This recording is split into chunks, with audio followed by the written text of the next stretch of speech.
ಒಂದು ಲಾರಿಯಲ್ಲಿ ನೋಡ್ಬೇಕಾ? ಅಣುಬಾಂಬಿನ ಪಿತಾಮಹ ಯಾರ್ರಿ? APJ ಅಬ್ದುಲ್ ಕಲಾಂ ಅಲ್ವಾ?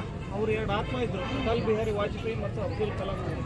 ಇಡೀ ಪ್ರಪಂಚವನ್ನೇ ಎದುರುಕೊಂಡು ಅಣುಬಾಂಬನ್ನು ಪ್ರಯೋಗಿಸಿ ಸಕ್ಸಸ್ ಆದ್ರಲ್ವಾ? ಹಾಗೆ ಎಲ್ಲ ದೇಶಗಳ ಹತ್ರ ಇವತ್ತೇನಿದೆ? ಅಣುಬಾಂಬ್ ಇದೆ. ನಿಮ್ಮ ಮನೆ ಪಟಾಕಿ ತಂದ್ರೆ ಎಷ್ಟು ದಿನ ಇಟ್ಕೊಂಡಿದ್ರು? ಒಂದಿನ ಹಾರಿಸ್ಲೇಬೇಕಲ್ವಾ? ಆ ರೀತಿ ಎಲ್ಲ ವಿನಾಶ ಆಗೇ ಆಗುತ್ತೆ. ಯುದ್ಧ, ಅಂತರ್ಕಲಹ ಯುದ್ಧಗಳು ಇದೆಲ್ಲ ಆಗಿ ಈ ಪ್ರಪಂಚ ನಾಶ ಆದಾಗ ಮತ್ತೆ ನಾವು ಎಲ್ಲಿಗೆ ಬರಬೇಕು? ಇಲ್ಲೇನು ಮಾಡ್ತಾ ಇದ್ದಾರೆ? ಇವರೆಲ್ಲ ಶಾಂತವಾಗಿ ಕೂತಿದ್ದಾರೆ ಮತ್ತು ದೇವರನ್ನು ನೆನಪು ಮಾಡ್ತಾ ಇದ್ದಾರೆ. ಇವಾಗ ಸಕಾಶ ಶಕ್ತಿಯನ್ನು ಪಡ್ಕೊಳ್ತಾ ಇದ್ದಾರೆ. ಅಲ್ಲಿ ಅಣುಬಾಂಬ್ ಹಾಕಿದರೆ ಅಲ್ಲಿ ವಿಕಿರಣಗಳು ನಮ್ಮ ದೇಹವನ್ನು ಒಕ್ಕಾಗ ನಮ್ಮ ದೇಹ ಏನಾಗುತ್ತೆ? ವಿಲ ಅಂತ ಒದ್ದಾಡುತ್ತೆ. ಆದರೆ ಈ ಆತ್ಮ ಪ್ರಾಣವನ್ನು ಬಿಡುವಾಗ ಸಂತೋಷದಿಂದ ಬಿಡಬೇಕು, ದುಃಖದಿಂದ ಬಿಟ್ಟರೆ ಸುಖವಾಗಿಲ್ಲ. ಸಾವಿನಲ್ಲೂ ಕೂಡ ನಾವು ಸಾರ್ಥಕತೆಯನ್ನು ಕಾಣ್ತೀವಿ ಕೆಲವೊಂದ್ಸಲಿ ಅಲ್ವಾ? ದೇಹ ದಾನ ಮಾಡಿದರೆ. ಆದರೆ ಆತ್ಮ ದಾನ ಮಾಡ್ಲಿಕ್ಕೆ ಆಗ್ತದೆ? ಆತ್ಮವನ್ನು ದಾನ ಮಾಡ್ಲಿಕ್ಕಾಗಿಲ್ಲ. ನಾವೇನೇನು ಪುಣ್ಯ ಮಾಡಿರ್ತೇವೋ ಅದು ನಮ್ಮ ಹಿಂದೆ ಬರುತ್ತೆ.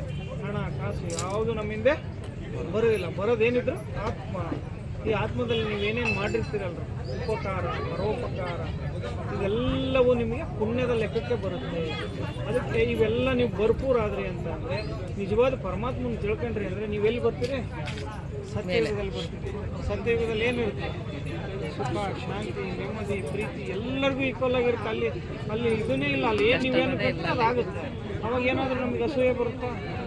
ಇಲ್ಲ. ಅಲ್ಲಿ ಹಾವು ಮುಂಗ್ಸಿ ಸುತ್ತಿಂದ ಏನಾಗ್ತದೆ? ಸ್ನೇಹದಿಂದ ಇರ್ತವೆ. ಕಾಲಕ್ಕೆ ಮಳೆ ಆಗುತ್ತೆ, ಬೆಳೆ ಆಗುತ್ತೆ, ಅಲ್ಲೂ ಕೂಡ ಎಲ್ಲ ಇರುತ್ತೆ.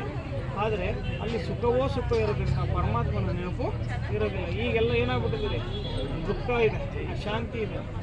ಅದಕ್ಕೆ ಈ 24 ಗಂಟೆಯಲ್ಲಿ ನಾವು 1 ನಿಮಿಷ 1 ಗಂಟೆ ಆದರೂ ಪರಮಾತ್ಮನನ್ನು ನೆನಪು ಮಾಡಬೇಕು.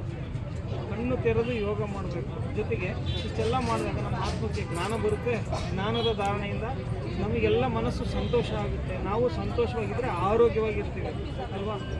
1 ವರ್ಷನಾದರೂ ಹೆಚ್ಚು ಆಯಸ್ಸನ್ನು ನಾವು ಪಡ್ಕೋತೀವಿ.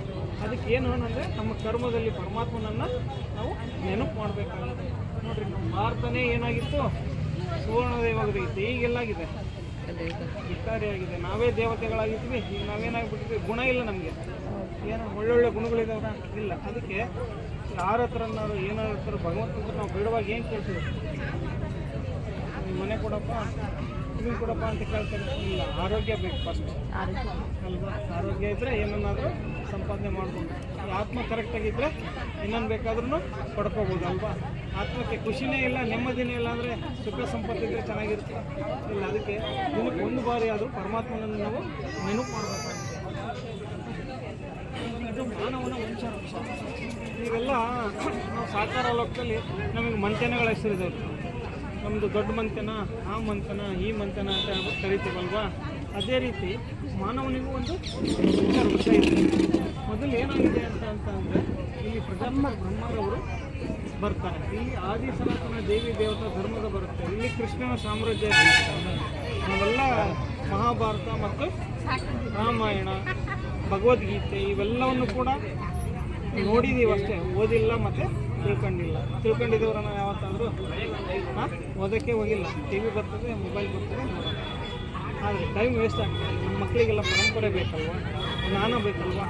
ಆ ಜ್ಞಾನನ ಬೇರೆ, ಈ ಆಧ್ಯಾತ್ಮಿಕ ಲೋಕದ ಜ್ಞಾನನೇ ಬೇರೆ. ಇವರೆಲ್ಲ ಏನು ಮಾಡ್ತಾರೆ ಅಂತಂದರೆ, ಬ್ರಹ್ಮ ಮತ್ತು ಸರಸ್ವತಿ ಜಗದಂಬಾರವರು ವಿಷ್ಣುವಿನ ಮೂಲಕ ಪಾಲನೆ ಮಾಡಿ ಸ್ವರ್ಗಕ್ಕೆ ಎಂಟ್ರಿ ಆಗ್ತಾರೆ. ಸ್ವರ್ಗದಲ್ಲಿ 1250 ವರ್ಷ ಎಲ್ಲ ಚೆನ್ನಾಗಿರ್ತಾರೆ. ಆಮೇಲೆ ತ್ರೇತಾಯುಗ ಬರುತ್ತೆ. ಇದು 1250 ವರ್ಷ ಇರ್ತದೆ. ಇಲ್ಲಿ ಸತ್ವಗುಣಗಳು ಕಡಿಮೆ ಆಗ್ತವೆ. ಇದೆಲ್ಲ ಆದಮೇಲೆ ಏನಾಗುತ್ತೆ? ಇದು ದ್ವಾಪರ ಯುಗದಲ್ಲಿ ಅನೇಕ ದೇವೋಪಾಸನೆಗಳನ್ನು ಮಾಡ್ತೀವಿ. ಕಂಡವ್ರನ್ನೇ ಪೂಜೆ ಮಾಡ್ತೀವಿ. ಪರಮಾತ್ಮನ ಪೂಜೆ ಮಾಡೋಂಗಿಲ್ಲ ರೀ ನಾವು. ಎಲ್ಲರನ್ನೂ ಪೂಜೆ ಮಾಡ್ತಾ ಇರ್ತೀವಿ. ಅದಕ್ಕೆ ಇದಾದಮೇಲೆ ಏನಾಗುತ್ತೆ? ಯುದ್ಧ ಕಲಹಗಳಾಗಿ ಮತ್ತು ಬ್ರಹ್ಮನ ಮೂಲಕ ಈ ನರಕ ಅನ್ನೋದಿದೆ ಅಲ್ಲಿ